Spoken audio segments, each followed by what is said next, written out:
यह बस एक लड्डू या मिठाई नहीं है, यह है गुणों का खजाना।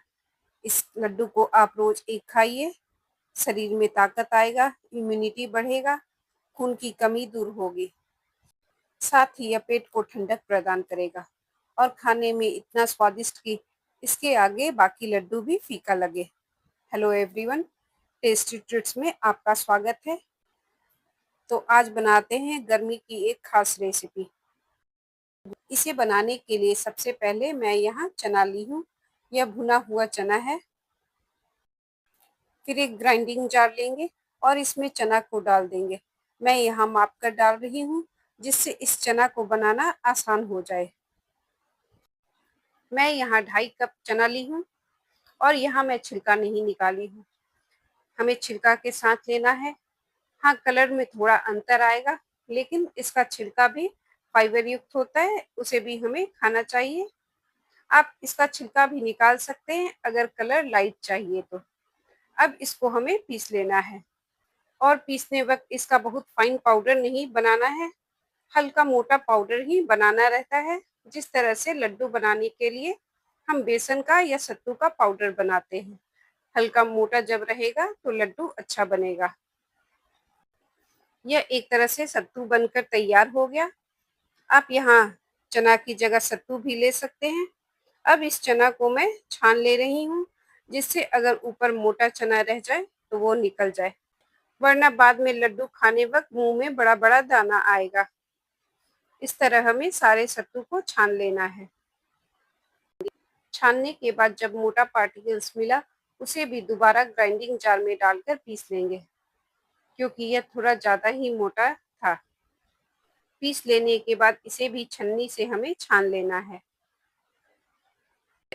इस तरह चना का एक समान सत्तू बनकर तैयार हो गया, जो हल्का दरदरा यानी मोटा है।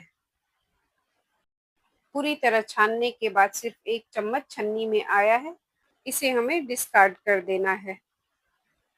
कुछ इस तरह का यह दरदरा सा पाउडर तैयार हो गया और छिलका डालकर पीसने की वजह से इसका कलर हल्का डार्क आया है।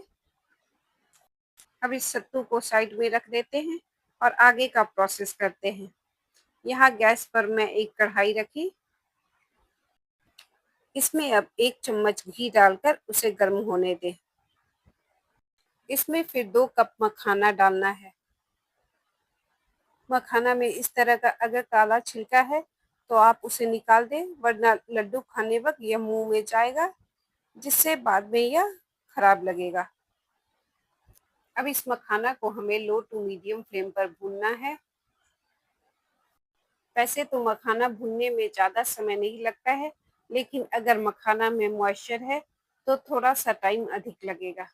अब इस मखाना को पूरी तरह क्रिस्पी होने तक भूनें। जब मखाना में एक गोल्डन कलर आ जाए तो इसे इस तरह हाथों से मसल कर देखेंगे।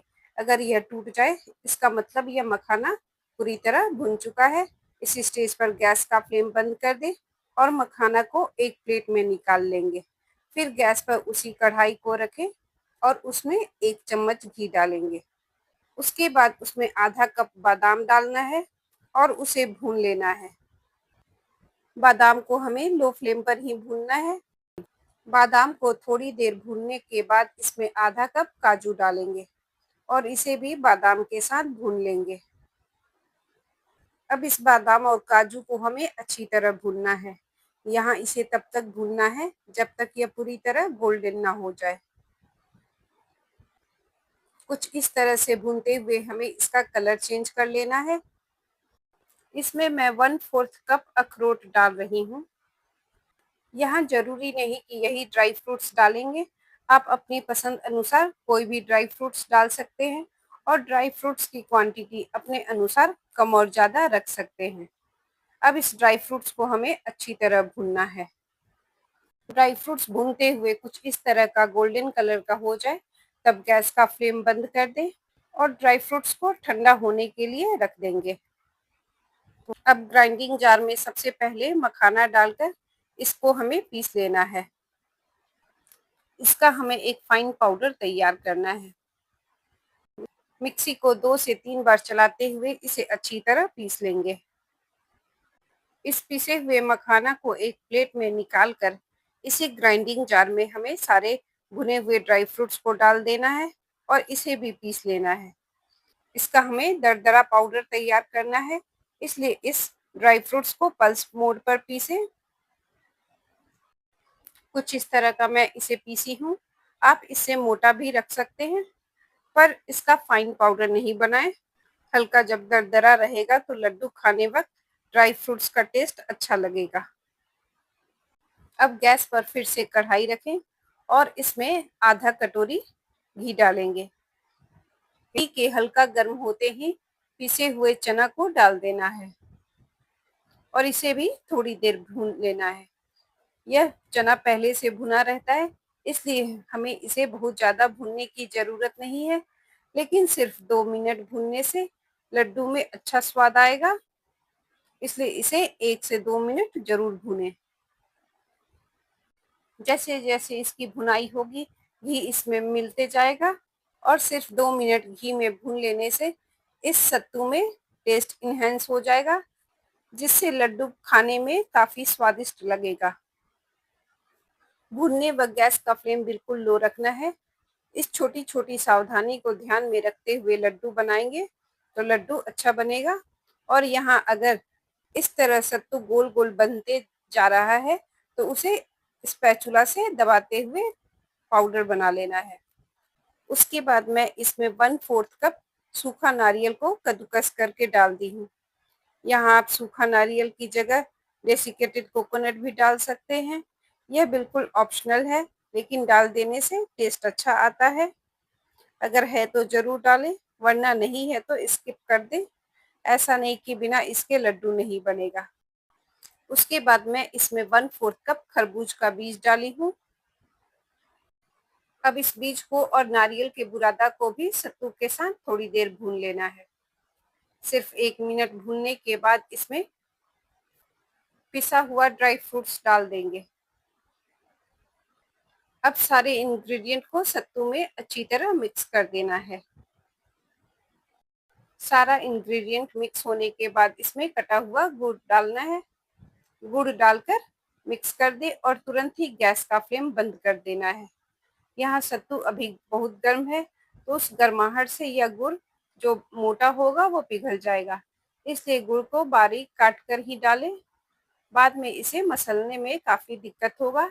या आप जैगरी पाउडर भी ले सकते हैं। गुड़ की जगह चीनी या मिश्री भी डाल सकते हैं, पर गुड़ ज्यादा अच्छा रहेगा। गुड़ डालने से टेस्ट भी बढ़ेगा और गुड़ हमारे लिए हेल्दी भी है। गुड़ और सत्तू मिलाकर खाने से हीमोग्लोबिन बढ़ता है। लड्डू को बिना ड्राई फ्रूट्स डाले भी बना सकते हैं। सिर्फ गुड़, घी और सत्तू से इस लड्डू को बनाया जा सकता है, वो भी हमारे हेल्थ के लिए काफी फायदेमंद है। यहाँ हमें अच्छी तरह मिक्स करते हुए गुड़ को मिला लेना है। लड्डू बनाने का यह तरीका आपको जरा सा भी अच्छा लगा तो प्लीज वीडियो को लाइक करें और शेयर करें।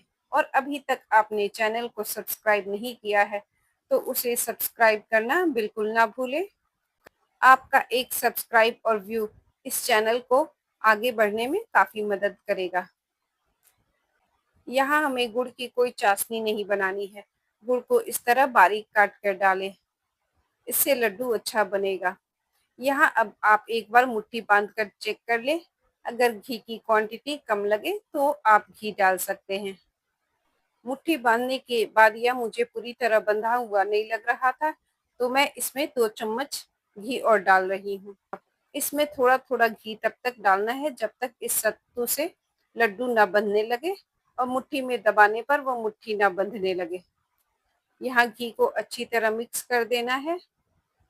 उसके बाद दोनों हाथों से कुछ इस तरह मसलते हुए इसे मिक्स करें, जिससे अगर गुड़ का कोई बड़ा टुकड़ा रहेगा तो वह मिक्स हो जाएगा और बाद में खाने वक्त मिलेगा नहीं। इस तरह सारे लड्डू और गुड़ को आपस में हमें मसलते हुए मिक्स कर लेना है। अब इस मिश्रण को मुट्ठी में बांध कर देखेंगे। अगर मुट्ठी में बंधने लगे तो घी की क्वांटिटी सही है, नहीं तो 1 से 2 चम्मच घी और डाल सकते हैं। यहाँ मुझे अभी भी थोड़ा सा घी कम लग रहा है, तो मैं इसमें 2 चम्मच घी और डालें। यानी पूरा इस मिठाई बनाने में मुझे 1 कप से थोड़ा-सा कम घी लगा। अब मुट्ठी में सत्तू को लेने से यह बंध जा रहा है, इसका मतलब इसमें घी की क्वांटिटी परफेक्ट है। इसको अब हमें थोड़ा-थोड़ा मुट्ठी में बांधते हुए लड्डू बना लेना है। और ऐसा नहीं कि इसका लड्डू हमें गरम-गरम मिश्रण में ही बनाना है। जब यह पूरी तरह ठंडा हो जाए, तब इसका लड्डू बनाएं। ठंडा होने के बाद भी इससे लड्डू आसानी से बन जाता है। और यहाँ एक-एक कर मैं सारे लड्डू को बनाती जा रही हूँ। इस तरह गोल-गोल लड्डू बनाना बेहद आसान है। बस हमें हल्का-हल्का मुट्ठी को दबाते जाना है। ऊपर से थोड़ा-सा इसे चिकना कर दें, जिससे लड्डू में एक शाइनिंग आ जाएगा। तो सत्तू का यह स्वादिष्ट लड्डू बनकर तैयार हो गया। इसे रोज एक खाइए। यह लड्डू केवल टेस्ट बड्स को ही नहीं खुश करेगा, यह हमारे हेल्थ के लिए भी बहुत फायदेमंद है। यह इम्यूनिटी को बढ़ाता है, खून की कमी को भी बढ़ाएगा और खाने में इतना स्वादिष्ट कि बच्चे और बड़े सभी को यह लड्डू पसंद आने वाला है। मैं आपको एक तोड़ कर दिखाती हूँ। बहुत ही सॉफ्ट, मुंह में घुल जाने वाला यह लड्डू बनकर तैयार हुआ है। तो आप भी सत्तू का लड्डू इस तरह एक बार जरूर बनाइए। मिलते हैं अब अगले वीडियो में। तो आप भी सत्तू का लड्डू इस तरह जरूर बनाइए। मिलते हैं अब अगले वीडियो में।